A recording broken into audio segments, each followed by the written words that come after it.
Ceci est un livre audio autogénéré par Google. Introduction.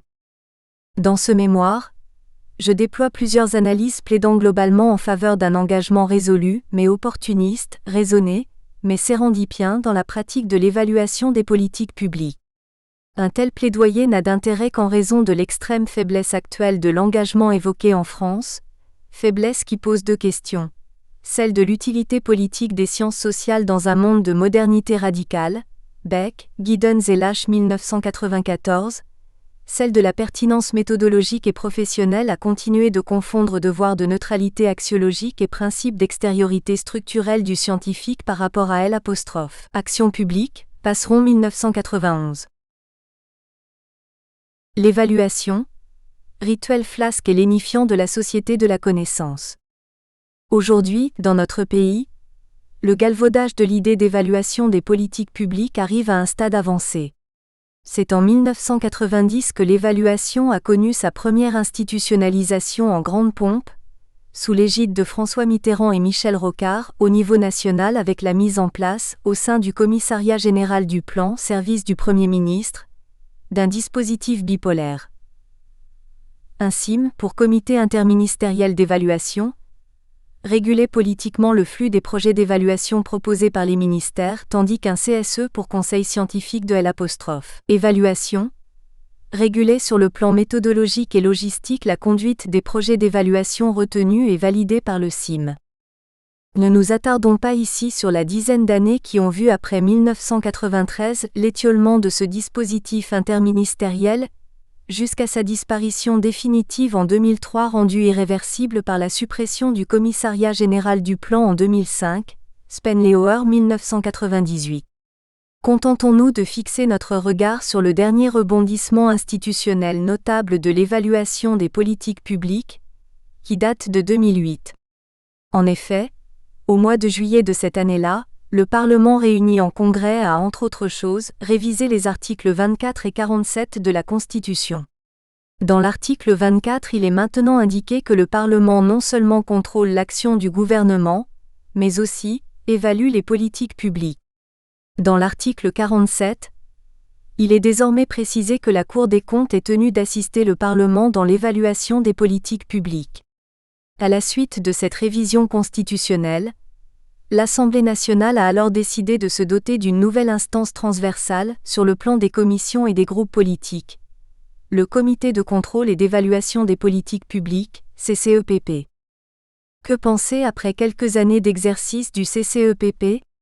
Le changement opéré apparaît de nature nettement plus quantitative, augmentation relative du nombre de rapports d'information sur des sujets transversaux, que qualitative, le processus de production de ces mêmes rapports d'information gardant son schéma traditionnel bipède.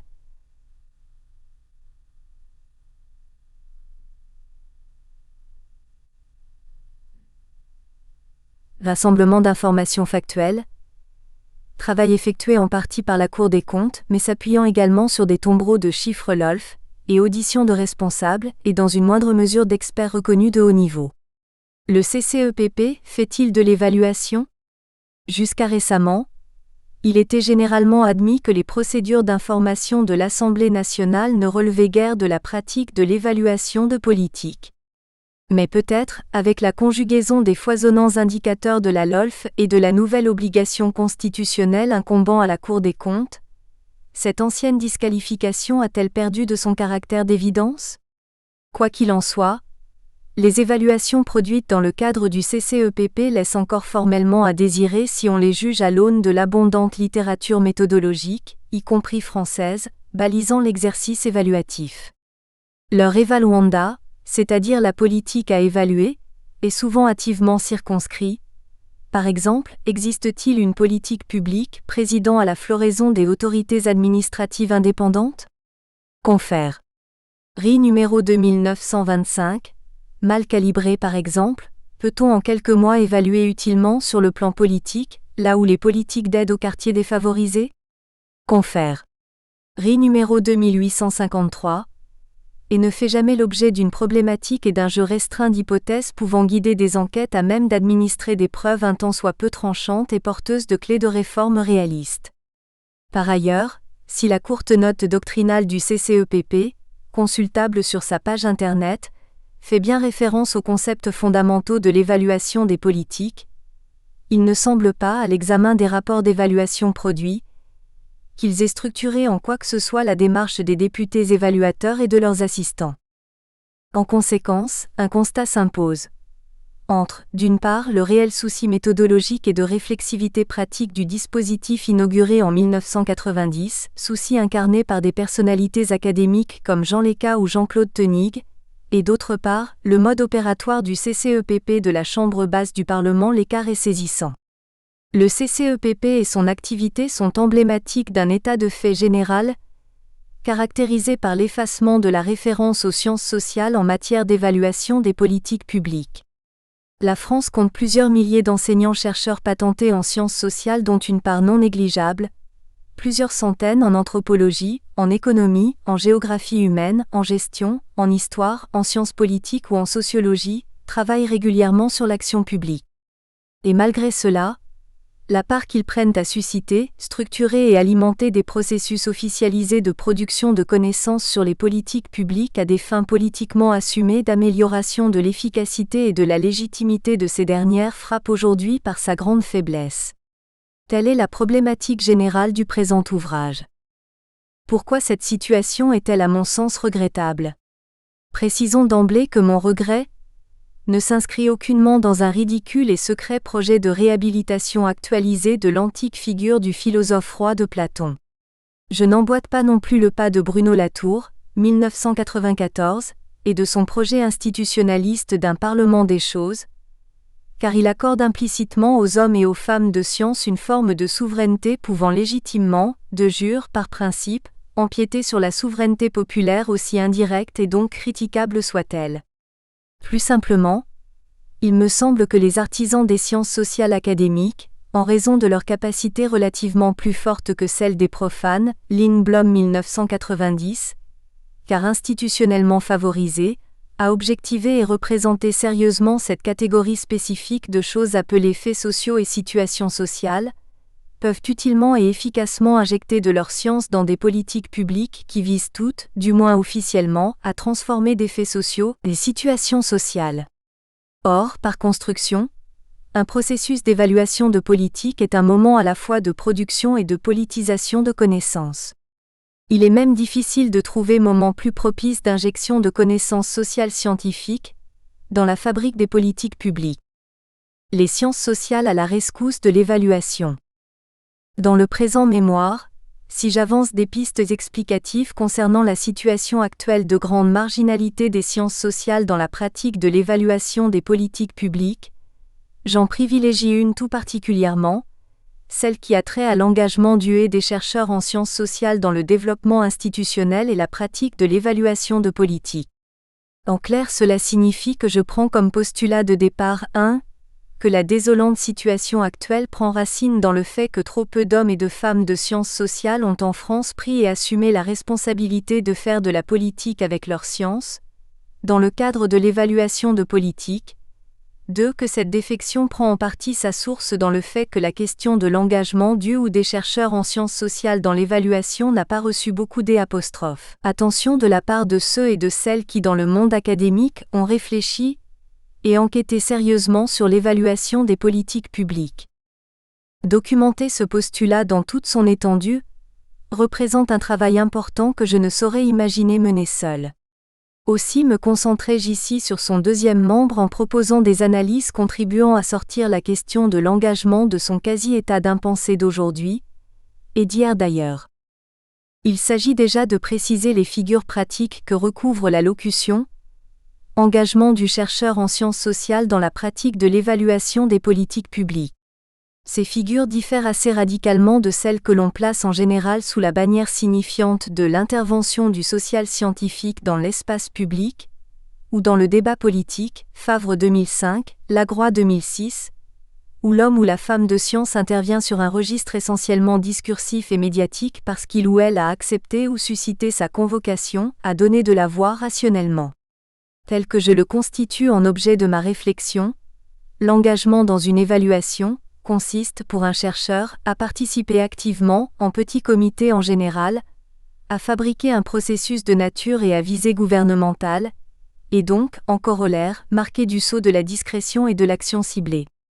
Au pays des intellectuels engagés, c'est donc un registre peu conventionnel d'utilité politique des sciences sociales qui est interrogé dans ce livre. Est-il praticable? Les détenteurs intra-étatiques de sciences de gouvernement, IHL, Kaluzinski, Paulet 2003, Hamelin 2015, le contrarierait-il? Est-il gage d'une revitalisation de la pratique de l'évaluation dans notre pays?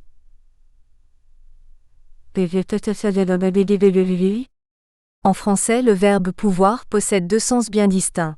Nous pouvons signifie à la fois nous avons le pouvoir de et il nous est permis de.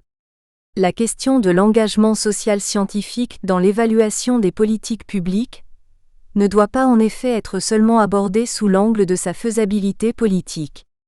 Son versant moral et professionnel, endogène au milieu de la recherche académique en sciences sociales, mérite tout autant attention.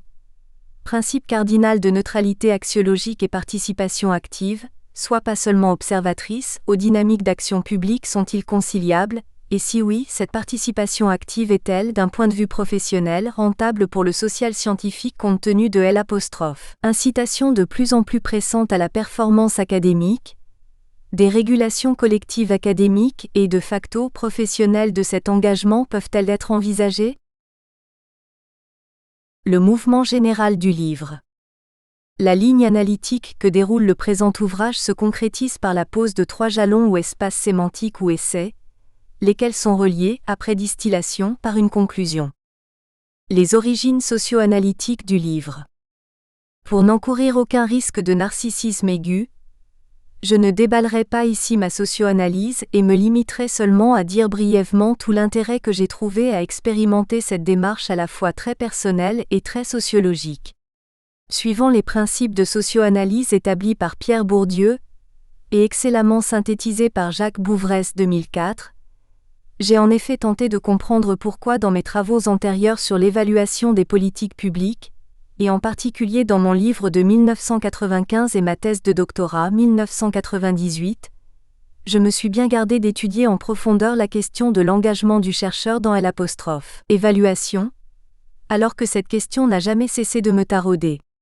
Et en m'efforçant donc de bâtir un point de vue sur mes anciens points de vue sur l'évaluation et leurs conditions sociales d'émergence, j'ai pu comprendre qu'un certain nombre de circonstances passées m'ont porté à ne pas penser l'évaluation des politiques publiques comme la fille moyennement académique, mais fille tout de même de l'analyse académique des politiques publiques, à détourner les yeux de la question essentielle de l'évaluation des politiques publiques, à savoir comment concilier en pratique l'exigence des apostrophes, une sociale scientificité significative de l'évaluation de politique, et la participation politiquement sine qua non, d'acteurs profanes, détenteurs eux aussi de capacités de jugement, mais surtout du pouvoir de faire quelque chose de l'évaluation en termes proprement politiques. Monnier, Spenlauer 1990. La découverte, grâce à la socio-analyse, de ces deux impensés a suscité en moi le projet d'aménager les 3 espaces sémantiques du livre. Dans le premier essai, est proposée une hypothèse sur la genèse de la catégorie de pensée et d'action sociale scientifique, répondant au nom de politique publique, public policy aux États-Unis de la fin du XIXe siècle jusqu'aux années 1970 marquées par la création dans de nombreuses universités américaines, les plus emblématiques étant Berkeley et Harvard, de Graduate Schools of Public Policy, remplissant à peu près le même rôle que l'École nationale des administrations en France en termes de production des élites administratives. L'idée est d'établir une définition délibérément historiciste de l'évaluation des politiques publiques, en documentant l'hypothèse selon laquelle cette dernière est le produit dérivé d'un segment important des sciences sociales académiques américaines, qui à partir des années 1920, a nourri le projet proprement politique, esprit pragmatiste, Dewey 1916, de faire exister la démocratie en pratique. Résolution concrète de problèmes de société et non pas seulement formellement ou constitutionnellement. Après la Seconde Guerre mondiale, s'échafaude ainsi au sein de ce milieu académique spécifique une théorie de la démocratie selon laquelle, en résumé, et en paraphrasant Jean Cocteau, il n'y a pas de démocratie, il n'y a que des preuves de démocratie.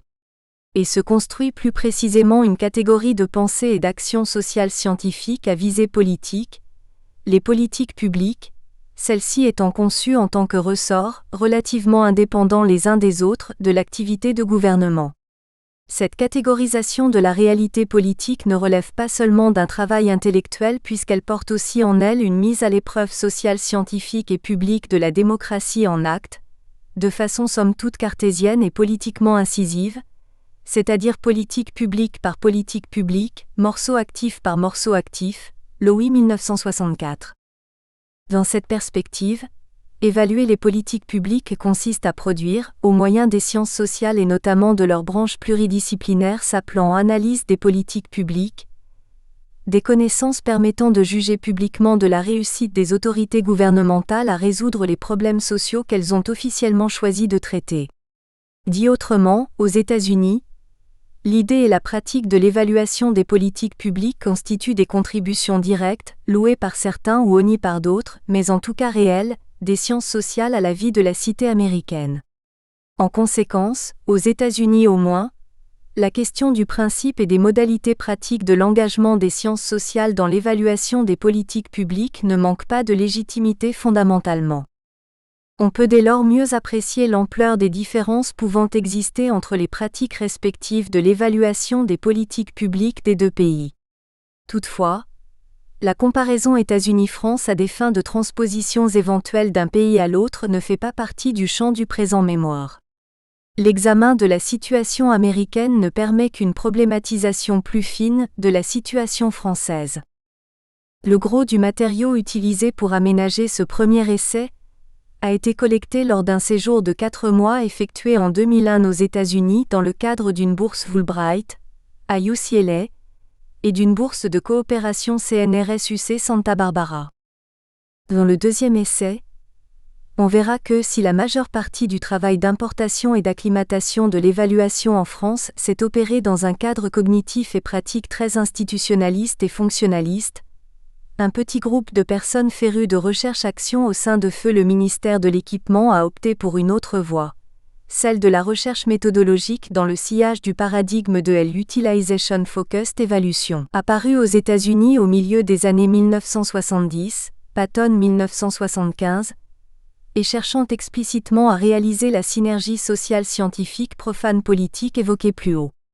Un centre de recherche a ainsi vu le jour en 1987 au sein de l'École nationale des travaux publics de l'État à Vaux-en-Velin, Rhône, le laboratoire CEOPS, conception d'évaluation pour les organisations et les politiques publiques, mais a expiré quelques années plus tard, en 1993.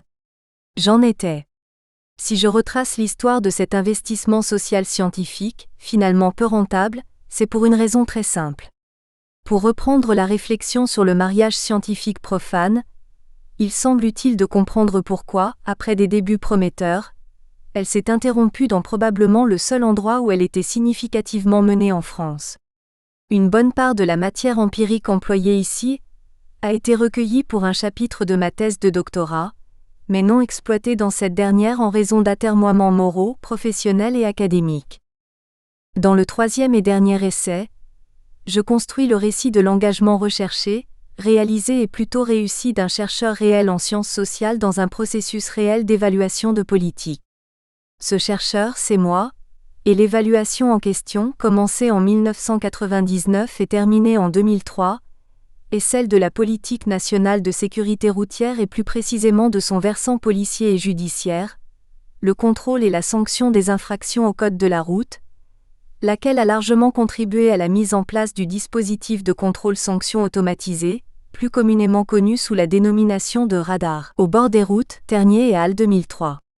Cet essai, qui procède donc d'une socio-analyse un peu spéciale, contient aussi bien entendu des réflexions sur la possibilité de généraliser à partir de mon cas particulier d'engagement sur la reproductibilité d'une expérience collective. Je n'ai évidemment pas agi seul dans cette aventure, dans un contexte institutionnel qui s'est malheureusement détérioré depuis le tournant des années 1990-2000. Essai numéro 1. Genèse aux États-Unis d'une nouvelle façon de penser le politique. Des gens, la société se reflétant à l'intérieur du Cloud Gate, du sculpteur Anish Kapoor à Chicago, photo de l'auteur 2004. Introduction. Le paradigme américain de la public policy comme matrice de la policy évaluation. Dans la perspective d'une éventuelle socio-histoire du concept d'évaluation de politique, Père, Paulet 2013, nous tentons ici de mettre en évidence un linéament intellectuel et politique liant les sciences sociales américaines et plus spécialement l'œuvre de certains politistes américains, Wilson, Merriam, Lasswell et Wildavsky, avec la naissance de la policy évaluation. Il semble en effet que l'institutionnalisation et la professionnalisation de l'activité de policy évaluation aux États-Unis à la fin des années 1960 n'ont pu advenir qu'en raison de la construction à partir de la fin du XIXe siècle par les sciences politiques états-uniennes de la catégorie de pensée sociale scientifique, public policy. Existe en arrière-fond de ce processus un rapport complexe et hypocrite des politistes américains à l'idée d'État qui pour le coup, n'est pas mythifié comme en Europe. Cassirer 1944. On peut ainsi considérer que la pratique US de la policy analysis et évaluation incarne une tacite théorie américaine en faveur de l'État pragmatique. En fait, la force de l'État fédéral et le degré de souveraineté octroyé aux États fédérés sans menacer l'unité nationale a toujours fait l'objet de discussions et même d'une guerre meurtrière, celle de sécession, 1861-1865. Dans un bel article, l'historien et politiste James Farr, 1993, échafaude l'hypothèse que cette discussion est au fondement de la science politique américaine en tant que discipline académique, via notamment le livre On Civil Liberty and Self-Government, 1853, de Francis Lieber, un immigré prussien spécialiste de statistique hegelienne et premier professeur de sciences politiques états-unien à Columbia. Nous transposons cette hypothèse au cas particulier de la construction de la catégorie de pensée sociale scientifique et d'action politique, public policy, sur un mode narratif centré sur l'intervention de quelques figures clés de la science politique américaine. Nous évoquons tout d'abord Woodrow Wilson qui fait de la mise en place d'administrations publiques apolitiques et professionnelles la mission cardinale de la science politique. Vient ensuite, dans l'entre-deux-guerres, Charles Merriam qui positionne cette même science politique en tant que plateforme de valorisation gouvernementale des autres disciplines des sciences humaines et sociales en vue de la mise en place d'un État tourné vers le public problem solving. Après 1945, son élève Harold Lasswell se démarque du pragmatisme étatique de son maître pour envisager l'avènement de policy sciences démocratiques, lesquelles sont plus ou moins fidèlement institutionnalisées au début des années 1970 à travers l'ouverture de Public Policy Schools et Master Programs dans de nombreuses universités américaines. Aaron Wildavsky, le fondateur et premier directeur de la Goldman School of Public Policy de UC Berkeley, étant le parangon de cette dernière étape entourant l'explosion de l'industrie évaluative aux États-Unis. Rendre sans embâche l'épaisseur historique de l'évaluation aux États-Unis, ainsi que le rôle de matrice qu'ont joué et continuent à jouer les sciences sociales peut bien entendu alimenter le débat sur le retard français et sa irrattrapabilité.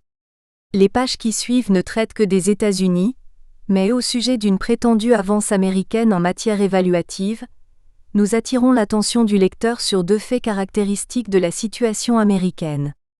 Primo, la problématique du pouvoir excessif du big business, déjà centrale pour Woodrow Wilson, est désormais marginale pour les théoriciens et praticiens américains de l'évaluation.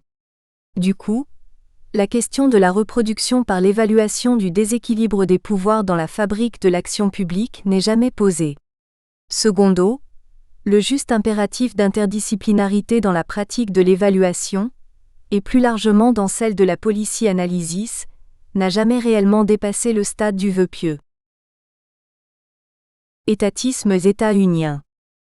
Si l'on suit le découpage périodique proposé par James Farr 1993, après la guerre de sécession, les fédéralistes l'ayant gagné, l'Amérique s'urbanisant et s'industrialisant, le statisme américain se revigore en s'adjoignant une dimension bureaucratique. Woodrow Wilson 1856 à 1924, professeur de sciences politiques, est la grande figure de ce néo-statisme, Hofstadter 1955. Wilson, l'État organique sauveur du self-government.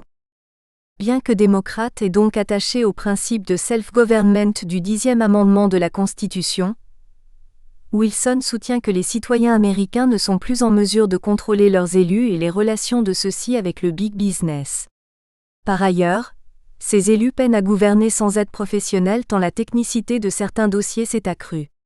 À tout niveau, des administrations publiques composées d'agents compétents car bien formés et soustraits à l'habituel système des dépouilles, spoil system, devraient, selon Wilson, se mettre en place, Skowronek 1982, notamment le chapitre 3 concernant le Pendleton Act de 1883 portant création de la Civil Service Commission.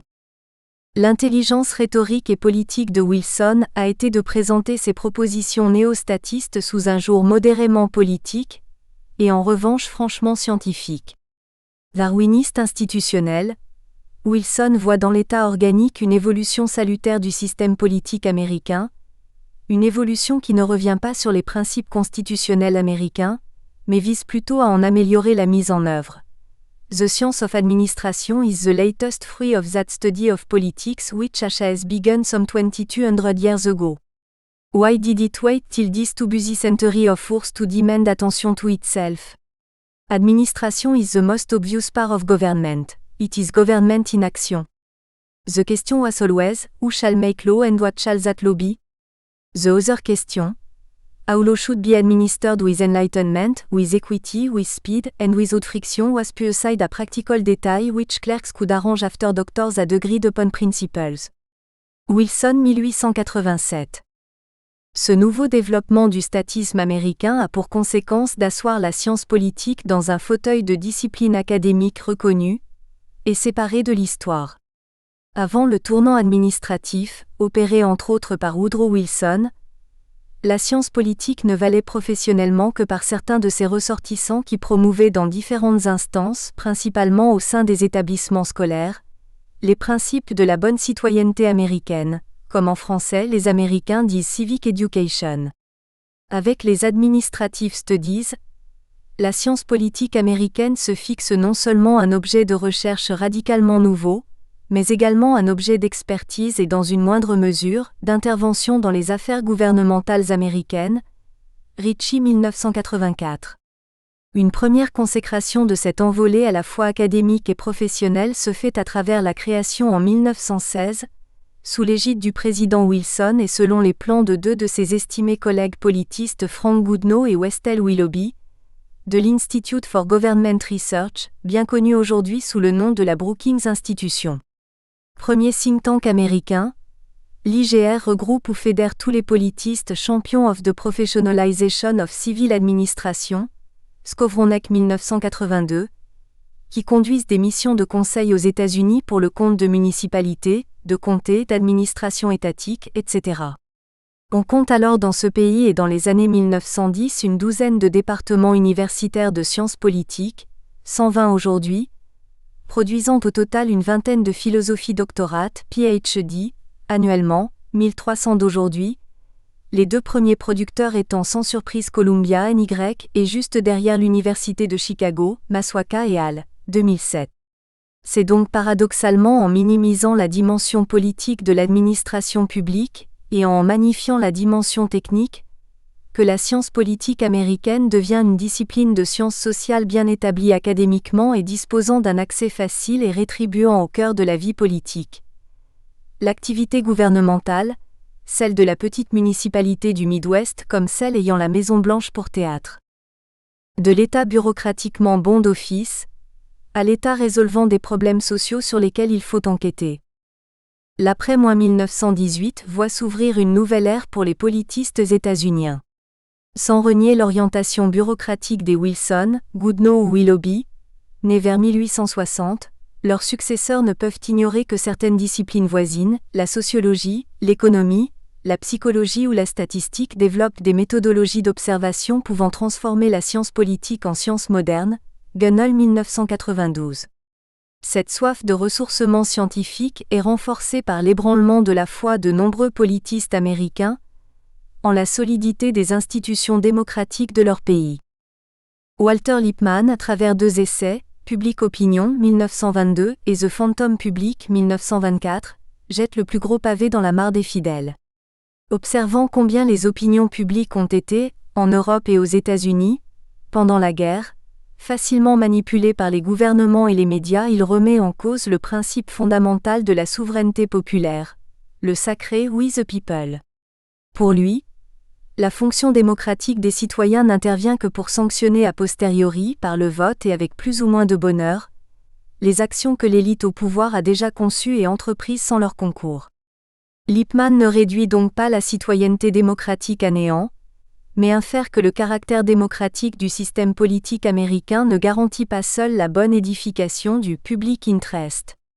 Dans son essai de 1922, Lippmann plaide pour l'émergence chez les insiders de l'action gouvernementale, fonctionnaires, chercheurs en sciences sociales, journalistes spécialisés, d'une organized intelligence, permettant aux gouvernants de mieux faire le bonheur des gens sans leur avis préalable. À la théorie minimaliste et élitiste de la démocratie de Lippmann, on oppose souvent celle du philosophe pragmatiste John Dewey 1859 à 1952, dans son livre The Public and its Problems 1927, abrégé PIP ci-après. Dans How We Think 1910, Dewey affirme que tout citoyen dispose d'une capacité d'intellectualisation des problèmes auxquels il est confronté. En conséquence, la démocratie américaine peut encore compter sur le public pour construire l'intérêt général. Mais car il y a un mais, dans son ouvrage de 1927, Dewey admet que dans une démocratie de masse où les objets techniques distendent insidieusement le rapport à l'autre et aux politiques, trouver le temps de réfléchir à plusieurs milliers ou millions de personnes et de façon pragmatique pour élaborer de possibles solutions à des problèmes collectifs n'est pas chose facile. Il propose de faire muer la communauté politique de la démocratie américaine en une community of inquirers. Policies and proposals for social action should be treated as working hypotheses, not as programs to be rigidly adhered to and executed. Here the essential need is the improvement of the methods and conditions of debate, discussion and persuasion. Page 202. Pour autant, on est plus près qu'il n'y paraît du concept d'organized intelligence de Lippmann. Pour donner plus de force à sa réhabilitation du public contre Lippmann, John Dewey, dans PIP, ne fait pas des sciences sociales les principales animatrices de la community of inquirers, se contentant de préciser que tous ses membres n'ont pas besoin de savoir enquêter, l'essentiel étant que tout le monde soit capable de comprendre les connaissances produites par d'autres. Page 203. Mais il exprime dans un ouvrage de quelques années antérieures et intitulé Democracy and Education, en Introduction to the Philosophy of Education, 1916, une solide foi dans le positivisme politique des nouvelles sciences sociales. Every step forward in the social science, the studies termed history, economics, politics, sociology shows that social questions are capable of being intelligently coped with only in the degree in which we employ the method of collecting data, forming hypotheses, and testing them in action, which is characteristic of natural science, and in the degree in which we utilize in behalf of the promotion of social welfare the technical knowledge ascertained by physics and chemistry. Advanced methods of dealing with such perplexing problems are insanity, intemperance, poverty, public sanitation, city planning, conservation of natural resources, the constructive use of governmental agencies for further public good without weakening personal initiative, all illustrate the direct dependence of our important social concerns upon the methods and results of the natural science. 2010-1916, page 193. Il faut cependant bien prendre garde à ne pas ranger John Dewey dans le tiroir du positivisme comtien, ou dans celui du cercle de Vienne. En bon pragmatiste, Dewey considère qu'au niveau de l'individu, Dewey 1910, comme à celui de la communauté politique, l'épreuve de vérité ne peut se situer que dans le cadre d'actions réfléchies, mettant à l'épreuve des idées d'action. Du coup, il y a lieu pour lui de s'inspirer des techniques d'expérimentation scientifique de la physique et de la chimie pour donner une armature au processus politique de social problem solving, que sont les politiques publiques. Mais Dewey ne va pas plus avant. Si l'on s'en tient à ces termes, les vérités issues de la mise en œuvre de son modèle d'enquête-action relèvent plus de la croyance ou de l'incroyance partagée et provisoire, du civic judgment, que de la vérité scientifique universelle et anhistorique des sciences de la nature. Charles Merriam, artisan de l'état pragmatique.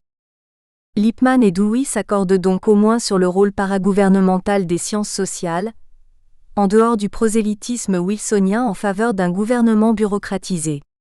Ce nouveau rôle pour les SHS américaines après 1918 a son héros, Charles Merriam. D'ailleurs, dans son livre New Aspect of Politics, 1925, prélude à sa présidence de l'American Political Science Association, Merriam n'emprunte à Lippmann que l'idée de fonder un intelligence bureau dans chaque ministère. Charles Merriam, fondateur attitré en 1902 du département de sciences politiques de l'Université de Chicago, a aussi des ambitions politiques et réformistes locales affirmées. Carl 1974. Il se porte 3 fois candidat à la mairie de Chicago, 1912, 16 et 20, mais échoue à chaque fois de très peu.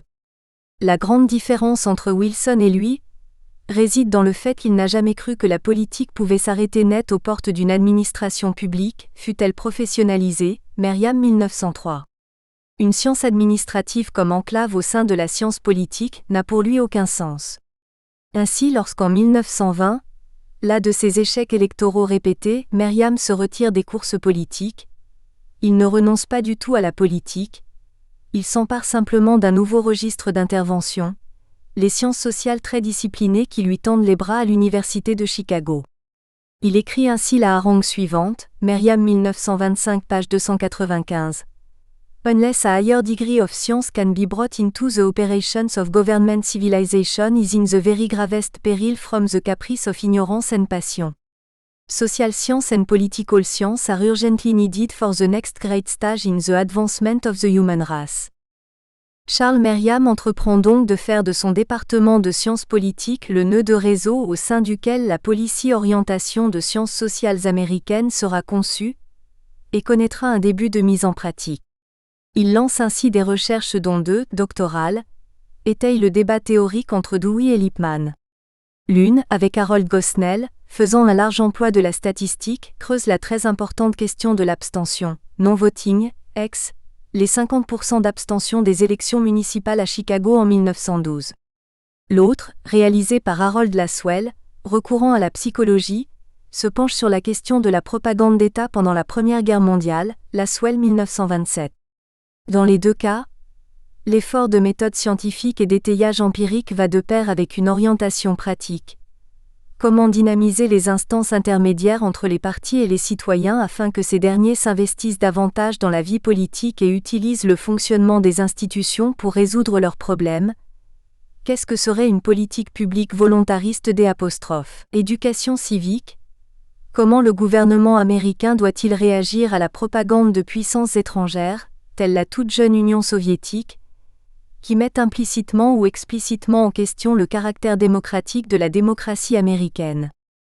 Afin de ressourcer la science politique par d'autres disciplines des SHS et de flécher leur travail sur des problèmes sociaux réels, Merriam fonde en 1922, avec l'argent de la famille Rockefeller, fondateur de l'Université de Chicago en 1891, le Social Science Research Council, SSRC. Merriam est identifié à Washington comme la personne charnière entre des sciences sociales de moins en moins spéculatives et une actualité fédérale marquée par la Grande Dépression. Frank Delano Roosevelt s'appuiera ainsi sur lui pour organiser et animer le National Resources Planning Board, dont les études inspireront la fabrique de toutes les politiques publiques regroupées sous la bannière du New Deal. L'impact réformateur du NRPB pour le New Deal n'a d'égal que l'animosité qu'il suscite dans la classe politique nationale, par exemple. Des congressmen acceptant mal d'être cantonnés dans un rôle purement législatif dans le policy process, la conception et la mise en œuvre des politiques devenant un domaine purement exécutif, comme dans certains segments administratifs, par exemple.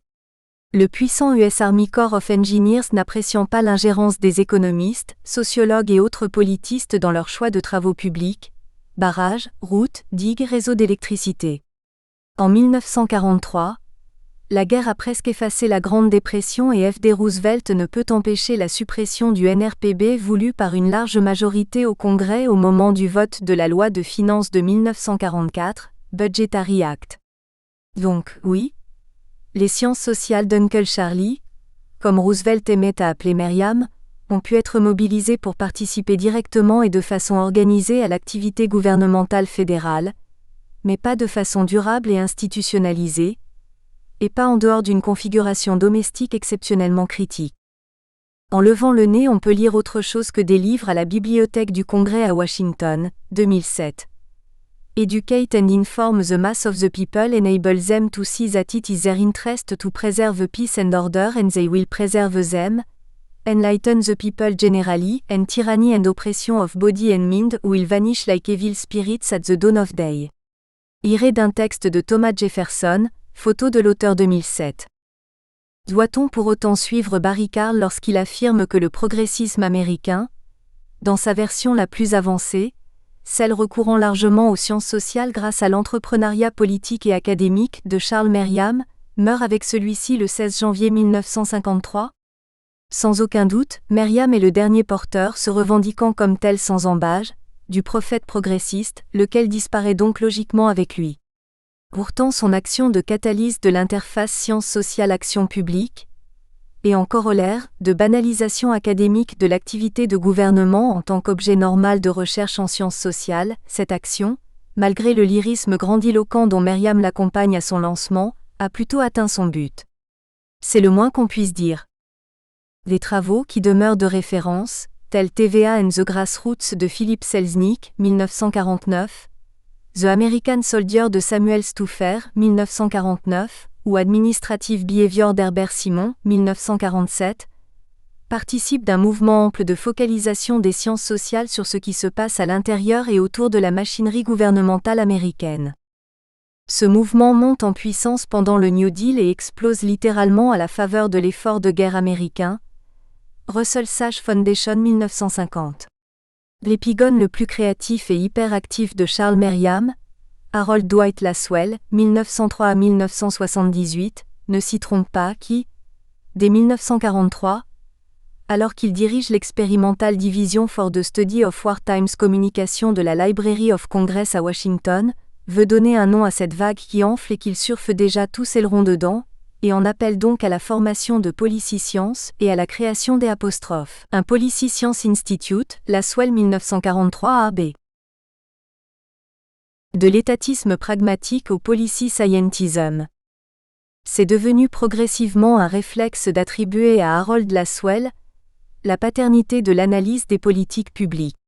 Récemment même, dans un article intitulé The Policy Scientist of Democracy, The Discipline of Harold D. Lasswell, 3 politistes américains se sont crus obligés d'exercer ouvertement une sorte de droit d'inventaire exclusivement centré sur la policy orientation de Lasswell préalablement à un effort de revitalisation des études de politique publique au sein de la science politique américaine, Farr, Hackey et Casey 2006.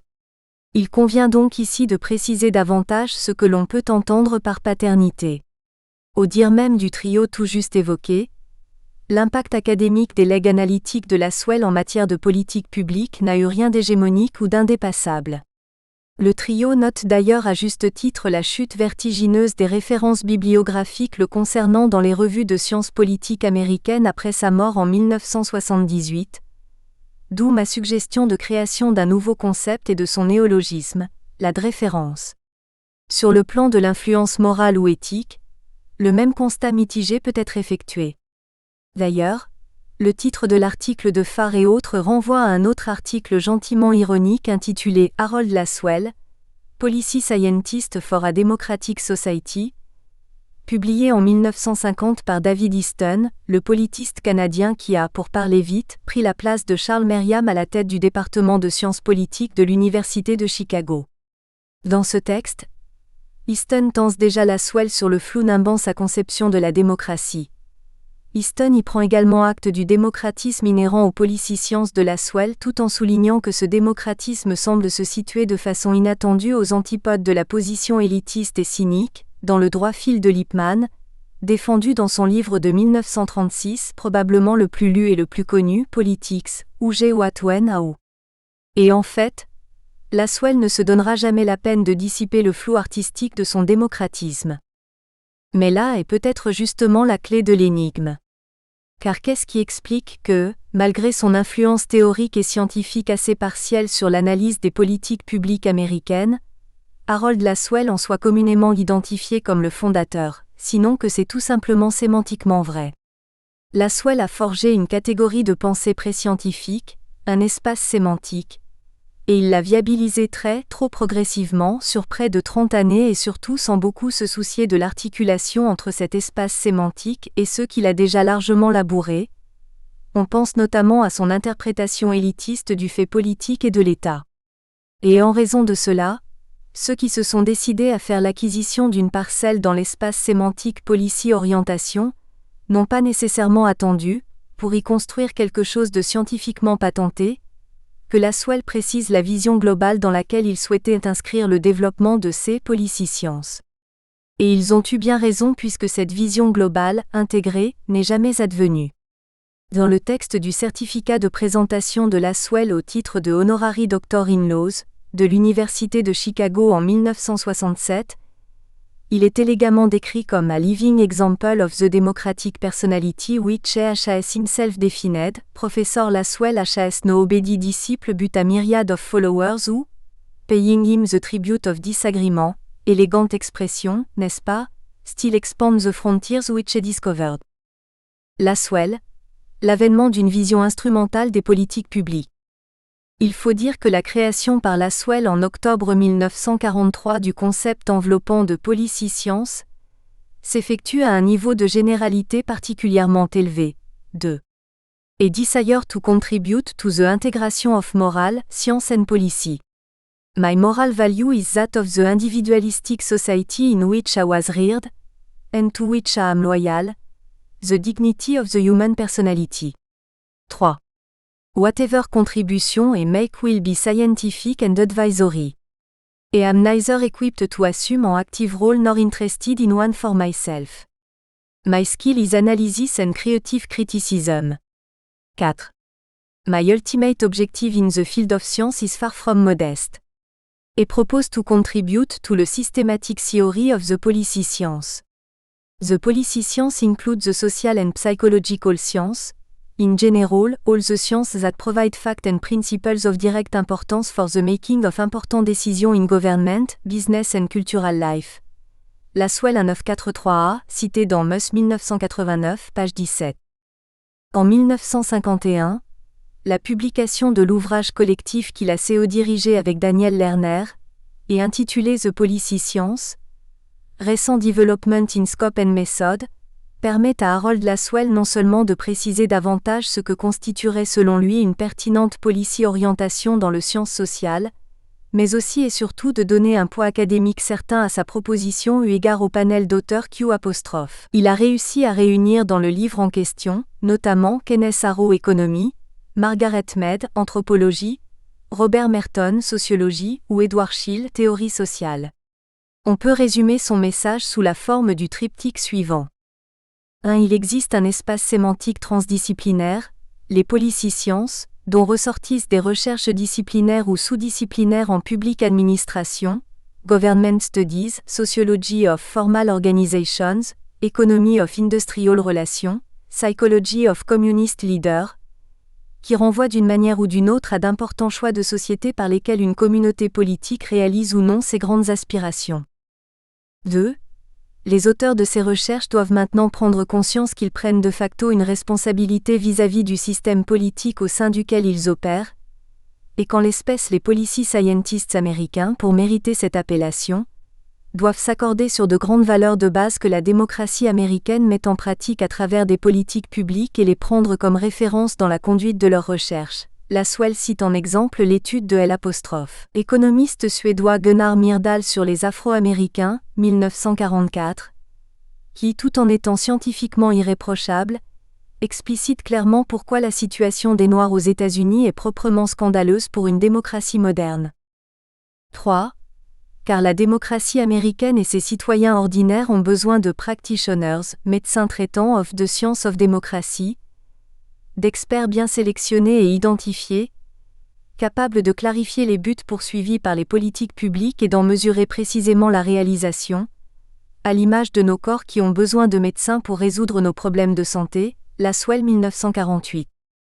Dans son livre de 1948, Harold Laswell écrit noir sur blanc que les universitaires des facultés de droit et de sciences politiques ne sont à juste titre pas perçus publiquement comme des scientifiques de la démocratie. La raison principale est que leur raison d'être professionnelle, trop procédurale, trop policy-oriented, font peu de place à une policy-orientation beaucoup plus instrumentale. Or, c'est à l'épreuve de l'étude des politiques publiques que l'on peut juger du bon fonctionnement d'une démocratie. Nous espérons que vous avez apprécié cet aperçu. Pour continuer à écouter ce livre audio sur Google Play Livres, utilisez le lien dans la description de la vidéo.